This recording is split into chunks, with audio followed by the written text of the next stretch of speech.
Welcome to Company Havoc number 2. So if you watched my last video, I thanked a follower who follows me and is local in the city in which I live. Again, thank you, Spirit Energy. So now I'm going to tell you what happened before you came to see where I was at. So I had got there on time, which means I was early. I had all my cameras, I had everything except the damn tapes. I had to walk all the way to hell back home to get my Scarlet Spider fan film tapes straight to go. So when we go back next Tuesday, I have to take my other cameras because one of the cameras is tripping on one of these tapes. So I want to do that thing, and we're logging and capturing. We're going to put this thing together. It's also going to air on public access once it's done. The same thing with my Guardians of the Earth project, because we did that like the week or so before. We just still need to amp some shit, cut some shit, review some shit, and then they will hopefully be on public access. And I will be putting them on my YouTube channel. Hopefully, we can do it on my YouTube channel first and then public access. So, Guardians of the Earth was done when I was about 35, 36.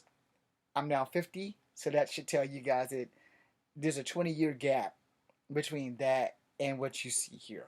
So I'm going to look good, and I'm going to move good. I'm going to be awesome. Now, I don't move as fast, and you will be able to tell the difference with all my older stuff versus the last current thing that I did, which was the Scarlet Spider fan film. So, there's that. But Murphy's Law kicked my ass today. I was so prepared. I got everything ready to go. Got it in my little rolly red wagon doohickey thingy, and got there, opened up the damn case, and there was no tapes in the place. Like, not one tape. And I was like, oh my God, yo. Oh my God. Now, fun fact, the guy that runs the place, he was familiar with the girl that I have a crush on, which is the fabulously beautiful and flawlessly sexy Zeta Zhang, who unfortunately does have a boyfriend. I can still keep my crush, though, and I can still have my pipe dream of her being my future wife, because I really do want to marry her or die trying. But until that day happens, where I fall in love with someone else, there's that. But yeah, I also did a TikTok about it because I was kind of hurt that happened. I also had to address the person who said that MMIW, or MMIP rather, was a cult. There's been like 4 or 5 people, some white, some black, that have come at me with MMIP being a cult, and I'm like, it's funny how they only seem to pick me. I'm not a full-blooded native. So I guess that's why they picked me, because I'm not a full-blooded native. I'm a mixed native. I'm also part black and I'm also part white, and I've never denied that shit. But for some odd ass reason, when they get on my TikTok, MMIP is a cult. Now I'm like, dude, it's not a fucking cult. It doesn't affect you because you're probably not native or you have no ties to native. So what do you want to do? You want to cause problems, which is generally what happens. Somebody wants to cause fucking problems. So that does tend to be an issue. I don't know why this thing keeps doing that, like going dark on me. But other than that, I've had a fairly decent day, but it's been a long day. I mean, it's been a long, long, long ass day. And you know, the thing is, with what I'm doing, this problem could have been solved 20 some odd years ago when I was trying to get with New Millennium Studios, and they wouldn't give actors jobs. They would only hire you if you were a SAG actor. But see, if you're not a working actor, you can't be a SAG actor because you're not making any money to join SAG. Now, SAG is a good thing if you have the money to join SAG. Now, if SAG had like a smaller version, like, hey, well, you pay us $50 for the year, you're in. But SAG is $250 a month. I don't make that kind of money. The Army gives me $338, and I won't get full benefits until I hit 60.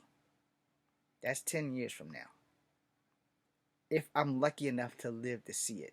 Plus, I had this leg, my left leg, I had a hip replacement. So we're trying to keep my right leg from having a hip replacement just long enough for me to make at least one good movie. And that's the whole thing with my whole acting career. And yeah, I know y'all see the deodorant marks. At least you know I'm clean. I want to make one real good movie before I leave this earth. But I don't want to I don't want to have fame thrusted upon me when I'm dead. I kind of want it while I'm alive, but I really don't so much want the fame as to be working. Because if I'm working, I'm good. Yeah, I don't have to be the star. Never have to be the star. I can be the star in my own passion projects, the stuff that I put on YouTube. I can be the star there. But as far as co-star or the mixed Al Leong, shout out to Al Leong. If y'all don't know who Al Leong, please Google him. He is the Chinese guy who has died in every movie he's been in except for Double Dragon and one other one, but I can't remember. But he's a little Chinese guy. He has the cool haircut thing going on. Just Google Al Leong, ALLEONG. I'm sorry, Al, if I spelled that wrong. But he's been really well known, and he dies in damn near everything. That if you don't want to see him die, then you want to see him in Double Dragon because he survives, and him and the other guy walk down the streets at the end. And yes, Double Dragon, not Double Impact. Double Dragon is the one with Mark Dacascos, shout out to Mark Dacascos, and Scott Wolf, shout out to Scott Wolf. It's a really good movie, but it's a comedy. Also, shout out to Alyssa Milano because she's also in there. So, there's that. Now, honestly, the movie does not reflect the video game, and neither does Double Impact. None of them actually take the source material. Ah, damn it! They don't take the source material. They don't take the source material seriously for Double Dragon. The least they could have done if they were going to use the video game, they could have did the Marvel Comics version. Although the Marvel Comics version is set deep in the future, and the great late Stan Lee is actually their daddy in the comic. So, but it's twins. It's Double Dragons. Jimmy and Billy Lee. They're both half Asian and half white, and it's a really good comic. There's only 6 episodes, so if you haven't seen it, you should go see it. I actually did a video about that somewhere on here, but I'm not going to swear to it. But yeah, it's been a long day. As you guys just heard me screw this whole video up like 4 times now with source material instead of source material. But yeah, I met one of you who followed me, and it's local. Thank you. And thank you to everybody who's watching. This is the last video, so if I find anything new, I will post tomorrow, but I have to work tomorrow, so there's that. Thank you guys for watching. I'm Echo Fan Grey Wolf. This is Kung Fu number 2. Be seeing you.